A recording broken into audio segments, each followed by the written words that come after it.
Mais ça fait au moins 10 ans que t'as ça. Mais si tu veux pas pédaler, tu prends une moto, je comprends pas le concept. Là.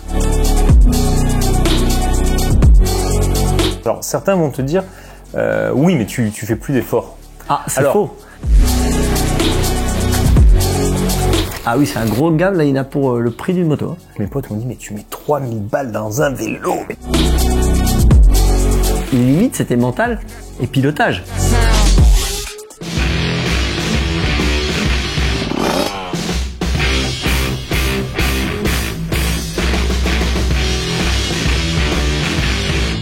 Alors Raphaël, pour une fois, j'ai fait un test, j'ai fait un épisode de quelque chose que tu connais depuis très longtemps. Eh ouais, le vélo électrique, ça fait un moment que je m'y suis mis moi. Mais ça fait au moins 10 ans que t'as ça.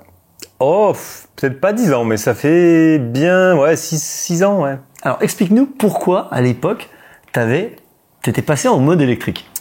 Eh ben, tout simplement parce que tu sais que moi je suis un petit peu geek et je m'intéresse un petit peu à toutes les nouveautés dans tous les domaines. J'aime bien découvrir les nouveaux trucs et tout. Et puis j'ai un pote qui s'y est mis, persuadé que c'était, je me rappelle, il me parlait de ça, il me disait c'est l'avenir, c'est un truc de fou et tout. Et bien sûr, comme tout le monde, le premier réflexe c'est de dire quoi? Mais si tu veux pas pédaler, tu prends une moto. Je comprends pas le concept. Là. Ça me fait penser vachement au thermique électrique. Hein. Tu sais, ouais. Le musculaire électrique, je crois que c'est encore plus virulent. On est sur un moustache électrique. Alors je me suis mis en turbo. Et l'idée, c'est de vous prouver pourquoi l'électrique est pas mal. Je pense que si tu l'essayes objectivement sur 2 sorties, tu peux pas passer quand même complètement à côté du truc. Alors certes, il y en a qui vont dire oui mais tu te fatigues moins. Il y en a qui vont dire oui mais c'est plus le même sport et tout. Mais je pense que c'est une activité qui est différente, un sport qui est différent.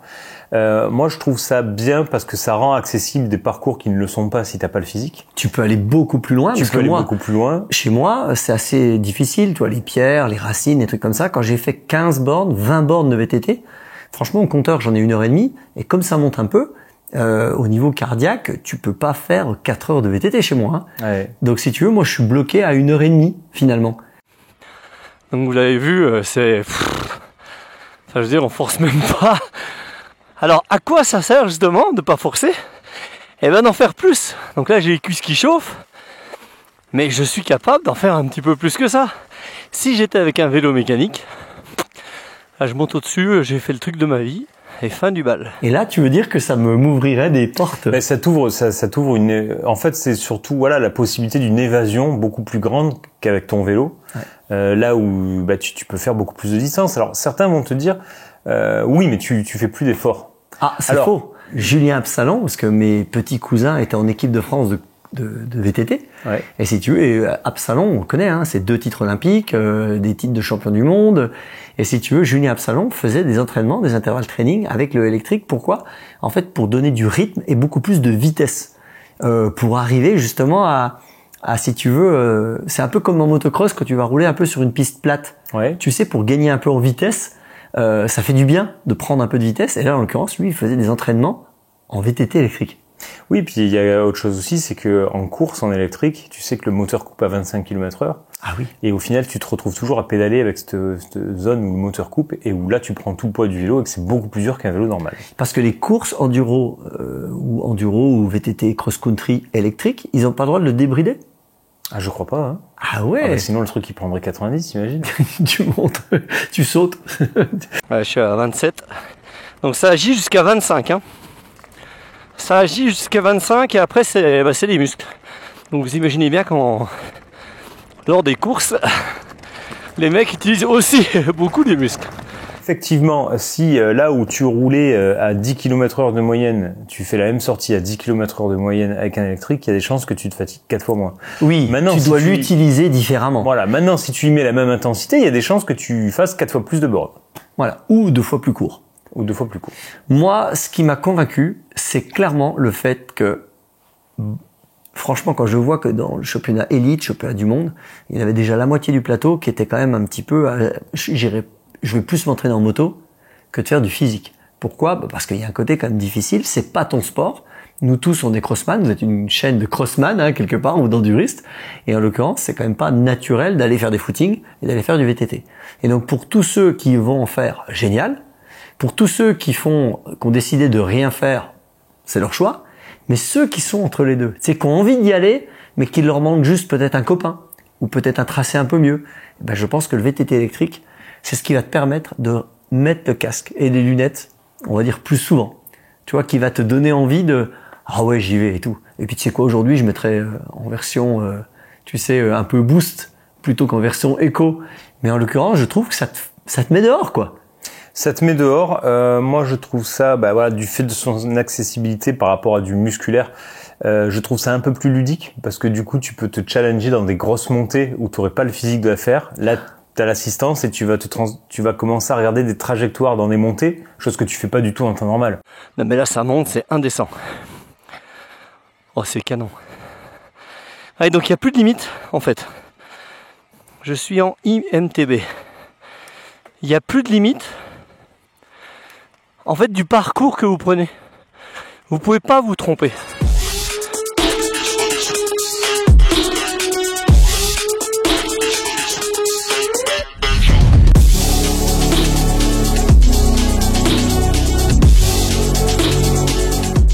T'as Lulu, hein, qui travaille avec nous, vous voyez sur les Dirty Days, elle a pas fait de moto de sa vie, donc du coup les descentes, elle a un petit peu freiné. En plus, elle a un Scott carbone, tu sais, semi-rigide. Donc je peux te dire que se lancer dans les cailloux, c'est quand même pas évident. Donc je l'engueule une sortie sur deux. Le jour où elle a pris un électrique, les roues sont plus grosses, les suspensions sont plus fortes, le poids au sol est plus fort. Donc du coup, c'est un peu comme une moto de trial limite des fois. Hein. Le centre de gravité est plus bas. Moi, je trouve que ça se sent énormément dans les descentes. Et donc du coup, en descente, mais je la reconnais pas. Donc quand elle descend, elle se fait plaisir. Et elle, son gain le plus fort, je crois que c'est en descente. Ah ouais. Ah ouais, vraiment. Il y a beaucoup plus de stabilité, je trouve. Ouais. Bah oui, elle s'en fiche en fait de monter à 5 ou à 10 km/h elle. Mais par contre les descentes, tu sais, d'avoir peur du caillou qui roule, d'avoir peur de la racine. Bah là en l'occurrence, tu passes dessus, tu ne sens rien. Et puis dernière chose, pourquoi on vous parle de vélo électrique et pourquoi c'est un bon complément aussi à la moto tout-terrain, c'est que je trouve que ce qui est génial dans le vélo électrique, c'est qu'il n'y a jamais de mauvaise sortie. C'est pas comme quand tu vas faire du motocross par exemple et puis un coup la piste était pas bien, il y avait trop de traces difficiles, les appels de saut étaient pas refaits. Le vélo globalement c'est toujours bien. C'est vrai ça, et ça te permet aussi d'aller avec plein de copains et tu sais, tu choisis plus tes copains. Ah bah non, je veux pas aller avec lui, c'est un malade et tout, je vais trop en chier. Là c'est pas le cas. Avec le VTT électrique, tu peux aller avec n'importe quel groupe. Le seul truc, c'est que tu mettras un peu plus d'assistance si t'es mal, ou au contraire, t'en mettras un peu moins si les mecs commencent le vélo. Mais vraiment, en fait, c'est comme si tu pouvais gérer la puissance de tes cuisses, tu vois. Donc, suivant avec le groupe que tu es, tu peux y aller. Et si un mec commence le vélo, tu peux lui dire, mais viens avec, on fera peut-être moins long. Nous, on se mettra en éco, et toi, tu te mettras en boost, mais au moins, tu viens avec nous. Une autre utilisation, c'est la descente. Combien d'endroits il y a eu des descentes de tracés, mais il n'y a pas de remontée. VTT électrique, tu arrives en bas, clac, clac, clac, tu remontes à bloc, sans trop te fatiguer, et tu refais des descentes toute la journée. Donc en fait, il y a des descendeurs qui utilisent le VTT électrique, il y a des mecs qui font du cross-country, il y a des mecs qui débutent le vélo, c'est quand même fou. Et donc une fois de plus, le concept il est là, c'est-à-dire faire le plus de kilomètres possible. Pourquoi ? Pour faire le plus de routes, le plus de chemin, le plus de trucs cool possible dans une sortie. Tu m'as dit qu'il y a des crossman qui décrassent avec ? Ouais, il me semble, peut-être on va me corriger en commentaire, mais il me semble que Marvin Musquin en a un et qu'il en fait après les SX. Ouais. Alors, Moustage. Ouais, parle-nous de cette marque. Fabricant français, c'est un des premiers, tu sais, qui a sorti les VTT électriques. On entendait tous, j'ai acheté un moustache et tout. Et donc, si tu veux, aujourd'hui, c'est toujours le cas. Alors, c'est pas qu'un fabricant de vélo. Ils font leur suspension. Ça, c'est incroyable. L'amortisseur, c'est un moustache. Et ils font leurs roues. Ils ont des super bonnes roues. Donc, si tu veux, il y a beaucoup de pièces qui est fabriquées par eux. C'est devenu des spécialistes. Et là, en l'occurrence, CVO nous a envoyé quasiment la crème de la crème. Ouais, c'est un trail. C'est un gros haut de gamme, ça? Ah oui, c'est un gros haut de gamme. Là, il y en a pour le prix d'une moto.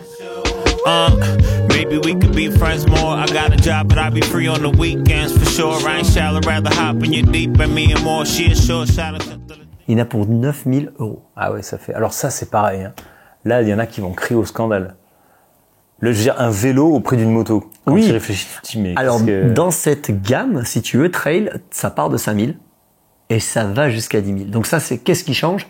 Les pneus, les suspensions, le guidon, le freinage, la puissance de la batterie. Oui, tout. Donc t'es pas obligé, j'ai envie de te dire, est-ce que t'es obligé de commencer par une 450 YZF 2023?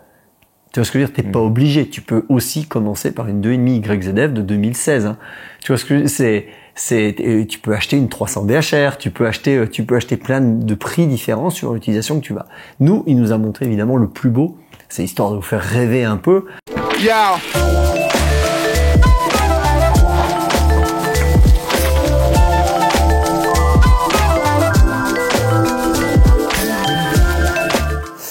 Moi, j'avais acheté mon vélo qui était d'occasion à un gars qui faisait des locations de vélos pour touristes l'été en bord de mer.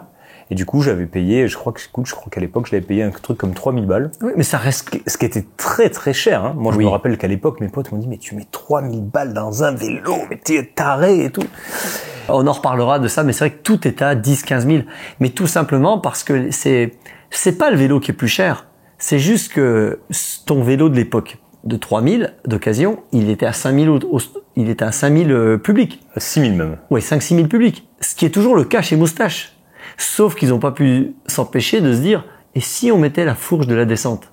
Ouais. Tu vois? Et si on mettait le freinage d'une 2,5 CRF? Ils ont fait ça, en fait, hein. Bon, vous nous en voulez pas, on nous a donné un vélo à 10 000, on l'a utilisé. Et puis le marché de l'occasion existe, bien heureusement, hein. Exactement. Donc, ce vélo, eh ben, écoute, c'est pas toi qui l'as filmé. Arnaud MPS. Et en l'occurrence. C'est lui qui monte la vidéo aussi, d'ailleurs. Ouais. Pourquoi? Bah, tout simplement parce que lui, le VTT électrique, c'est son truc. Ah, c'est sa cam, il kiffe. On a tourné avec Arnaud d'ailleurs. Arnaud, si tu peux mettre les images pendant que j'en parle, on a tourné beaucoup de films avec Arnaud dans le vélo. On a d'abord tourné pour le team Intense, dans les grottes près de Gargas. Alors là, c'était incroyable le spot. On avait rééclairé toutes les cavernes avec des lampes LED. Enfin, c'était fou. Il y avait Kylian Bron à l'époque dans le team qui aujourd'hui fait des vidéos de partout sur la planète. Ensuite, on a tourné en Corse avec le team Lapierre. Avec Nico Vouilloz? Ouais, qui a été champion du monde de vélo électrique plusieurs fois suite à sa carrière en descente. Ouais. Enfin, on a tourné pas mal et puis lui, après, de son côté, il a continué à bosser pour le team Lapierre et tout. Donc, on a tourné beaucoup de vélos avec Arnaud. Il a la fibre pour ça. Malheureusement, l'année dernière, Arnaud s'est blessé avec son vélo électrique. Ouais. Comme en quoi, descente. En descente, non, je crois pas qu'il était spécialement en descente, hein, il était juste en trail, quoi. Une petite chute à la con, et il s'est bien blessé, et il s'est explosé le genou. Et d'ailleurs, il a fait le tournage en boitant. Et tu vois, il est toujours sur sa blessure. Ouais. Donc Arnaud, on pense à toi, merci de nous monter comme il faut cette vidéo. Exactement. Et là, franchement, et donc, du coup, pourquoi Arnaud? Bah, parce que les spots. Parce qu'un VTT, c'est bien électrique. Mais si t'as pas d'endroit, si t'es en ville, si t'as pas de spot, ça sert à rien. C'est un peu con. Et en l'occurrence, il m'a emmené sur des spots de fou. Autour de chez lui. Home spot. Ouais, on est autour de Sommières, hein, pour ceux qui connaissent, et on s'est fait, mais vraiment plaisir. On a roulé pendant, je sais pas, 2h30, 3h. Moi, j'étais cuit parce que tu vois, c'était moins habituel pour moi. Ouais. Et la batterie, on en a utilisé 30%. Sur le papier, c'est le vélo qui dure quasiment le plus du marché. Et si tu veux, c'est vrai parce que j'ai roulé. Et puis, j'ai tout fait en version turbo, hein. Ah ouais, toi t'as carrément... Non, c'était pas pour tricher, mais c'était pour montrer un peu de dynamisme à la vidéo. Ouais. L'idée, c'est de faire des belles images quand même. Donc du coup, j'ai quand même mis des chevaux, on faisait des arrêts, on repartait à fond. Et donc, c'était assez canon de voir que la batterie tient super bien. Ça nous donne des idées pour le tout-terrain, tu sais, on se dit. Autrement, moi, c'était la surprise. Parce que si tu veux, clairement, moi, j'ai un VTT semi-rigide. Ah. Et donc, tu imagines le gap? C'est énorme. J'ai multiplié par 2 ou 3 le poids du vélo. J'ai multiplié par 2 ou 3 ma puissance. Les freins, je t'en parle même pas. Et surtout les suspensions. C'est-à-dire qu'il y a des endroits où ils me disaient, vas-y, tu sautes la marche là, ça va faire joli. Mais je me suis dit, mais jamais, j'ai pas un VTT de descente et tout. Et en fait, j'allais dire wap. Wap. Roi arrière, roi avant, le truc, plaf. Mais ça va nickel. J'ai monté des trucs que j'avais jamais monté. Et clairement, mon VTT musculaire, je m'aperçois que soit je pousse ou soit je prends un autre chemin. Là, tu te poses pas de questions. Il n'y a pas de compromis. Tu peux descendre partout parce que le truc, il peut te permettre de faire de la descente. Ouais. Comme tu l'as dit, hein, c'est de la descente d'il y a 10 ans, hein, ce vélo. Ah bah oui, l'enduro d'aujourd'hui, oui, c'est... Vouilloz, quand il était champion du monde, il avait pas un vélo aussi bon. Hein. Ni en suspension, ni en frein, ni en guidon large. Il avait pas tout ça. Donc si tu veux, j'avais quand même quasiment pas de limite. Mes limites, c'était mental et pilotage. Donc tu vois, pédale plate, tu vois, c'est quand même agréable, tu peux trouver ton équilibre. Par contre, après, j'ai eu 2-3 soucis, parce que ça se pilote de manière un peu différente. Oui, ça se pilote de manière un petit peu différente. On sent un vélo donc un petit peu plus lourd, il faut dire ce qui est, par rapport à un vélo qui n'aurait pas de batterie et de moteur. Toi, tu le ressens où? Généralement, c'est souvent dans les petits virages serrés. Ah, j'étais nul. Je me suis vu 3 fois pour arriver à le passer. Et je comprenais pas, parce que le fait d'avoir de la puissance, c'est bien, mais le truc, c'est que c'est un 29 pouces avec des grandes roues. Ce qui est très cool dans le roulant et dans les descentes. Mais alors, dès que ça monte et puis que ça saucissonne, j'y arrivais plus. Et ce qui est marrant, c'est que j'ai regardé une vidéo d'Adrien Parasol qui a fait une course électrique. Ouais. Et si tu veux, dedans, il y a le commentaire du champion du monde de cross-country électrique. Ah ouais? Qui habite à côté de chez lui. D'accord. Et pour info, il a une 2,5 6F dans le garage. Je sens que je vais aller le voir, lui. Et donc, du coup, ça a l'air d'être un passionné. Hein. Et en fait, j'ai regardé ses vidéos. Et le pilotage, c'est pas du tout pareil. Moi, je pensais que j'étais, alors j'ai toujours appris bec de selle, tu mets la tête basse, shorter, tu vois. Et en fait, lui, il baisse la selle dans les montées. Et donc, si tu veux, il monte avec pleine puissance, selle baissée, et un peu comme un trialiste. Il est tout sur les cuisses, debout. Et si tu veux, il monte, tu sais, il tourne le vélo, il donne des impulsions, et en fait, ça fait une sorte de chamois. D'ailleurs, c'est marrant parce que sur le site Moustache, sur notre VTT, il le compare à un chamois. D'accord, ok. Mais vraiment, il baisse la selle et il le fait tout sur les cuisses avec de la puissance. Et donc, c'est assez dingue. Et à l'inverse, dans les descentes, t'as l'impression que c'est un descendeur. Donc, c'est un mélange, ce mec, de trialiste et de descendeur. Alors, on va voir si j'y arrive en VTT électrique. Oui, un peu de technique. Pied à terre. Et oui, le problème, alors là, c'est le réglage. Vous voyez, turbo, c'est bien. Le problème, c'est qu'il y a des chevaux. Et donc, je me demande s'il faut pas que je mette justement... Voilà, je mets un peu moins d'assistance. Voilà, comme ça je peux mieux doser. Même s'il y a le système Smart System, comme ils l'appellent. En fait, quand il y a trop de chevaux, voilà, faut faire un peu de trial. Hein. Quand il y a une marche, vous connaissez, un coup de rein avant, on passe la marche et on remet le coup de pédale après. Donc du coup, si tu veux, on n'est pas du tout dans le musculaire, tu sais, assis sur la selle à pédaler tout bêtement et en dirigeant avec le guidon. Ah non, ça se pilote. Ouais, okay, ouais. Tu vois ce que je veux dire? C'est pas le même engagement en fait. T'engages pas de la même manière. Par contre, t'as vu les descentes, dès que c'est un peu droit, que tu veux prendre de la vitesse et que c'est cassant, un peu l'arme que c'est un vélo électrique. Oh, mais ça par rapport à un vélo. Non mais c'est fou. C'est fou. Ouais. Et un mélange poids, roue, 29 pouces et puis suspension. Moi je trouve que quand t'arrives dans des freinages un peu défoncés là, bon je te parle quand ça reste en ligne, hein, parce que moi je fais pas non plus le fou, mais tu sais quand c'est en ligne, dans des trucs un peu défoncés, et que tu freines, je trouve que je trouve presque que tu as des sensations qui ressemblent à la moto par moment. C'est exactement ça. Et c'est ce que tu m'as dit. Hein. Clairement, un mec qui fait de la moto, en fait, il peut faire de l'entraînement physique, sauf qu'il garde un petit peu. Tu sais, c'est la même largeur de guidon, hein, 82 cm. C'est la largeur du guidon, c'est les freins. Alors ils sont inversés, mais on n'y réfléchit pas trop. Hein. Mais vraiment, tu as l'impression d'être sur une moto d'enduro. Et d'ailleurs, on le sait. Hein. Il y en a beaucoup qui ont arrêté l'enduro parce que c'était difficile de trouver des chemins ouverts et autorisés et qui se sont mis au VTT électrique. Hein. Non, franchement, moi, le problème que j'ai, c'est qu'on est 4 dans la famille. Donc, si j'achète 4 vélos électriques... Voilà, il y a un budget là. C'est le budget. Mais je vous invite tous à essayer d'en louer un, d'en prendre un chez un pote pour essayer. Et puis, essayer de... Vous allez tout de suite, à mon avis, kiffer parce que tout ce qu'on aime, c'est quoi? C'est monter des trucs de fou, un peu comme le hard enduro. C'est descendre à bloc, un peu comme en supercross, tu sais. Et on retrouve un peu tout ce qu'on aime dans la moto. Quelqu'un qui aime le tout-terrain, il aime forcément faire du vélo électrique. Moi, j'ai galéré sur le VTT électrique. Hein. Le soir, alors c'est pas les mêmes muscles. Autant que sur le VTT normal, c'est que tes cuisses. Ouais. Là, comme tu dis, tu descends fort. Donc tu sais, t'as les épaules qui travaillent, tu compenses, Non, c'était pas évident. J'étais fatigué le soir de l'épisode du VTT électrique. Donc c'est assez marrant. Donc, pour recevoir une offre de CBO, comment ça se passe? Très simple. Vous allez dans la description, vous aurez un petit lien, vous laissez votre numéro de téléphone et honnêtement, ils ont toute la gamme Moustache. Vous appelez de notre part. Je crois qu'il m'a déjà parlé d'un casque gratuit Fox. Hein. Ah, bon, bah alors ça C'est déjà pas mal, non? Ouais. Donc, n'hésitez pas à les appeler, contactez-les. C'est quand même cool d'avoir un cautionnaire qui puisse faire du vélo. C'est de plus en plus, hein. Ouais, c'est vrai. Bah oui, c'est très Il y a complémentaire. 2-3 cautionnaires amis à nous. Bah si on fait la vidéo, c'est pas pour rien, c'est que c'est très complémentaire. Mais voilà. Tu les as déjà vus, les vélos gaz à Husqvarna? Bah oui, ils sont trop beaux. Ouais, exactement. Même Moustache, c'est français, c'est Made in France. Et c'est chez CBO. Voilà, vous pouvez vous enfiler dans n'importe quel chemin.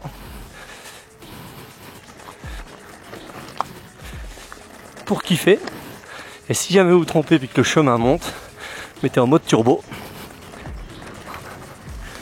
Ah, c'est marrant, j'avais amené Karim Amour dans ce chemin. Je crois que j'étais descendu, j'avais laissé ma vie en haut pour l'impressionner.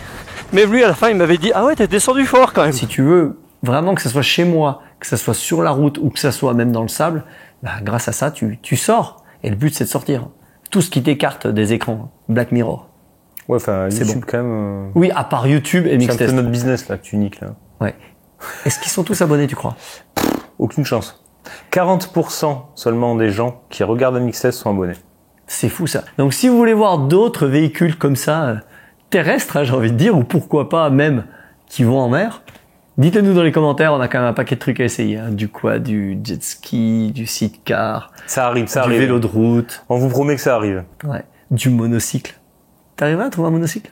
Oh, on a tellement. sans Putain, fin. on a 4 ans de Vous boulot. allez vite faire le tour de Mixtest. Vous allez vite faire le tour.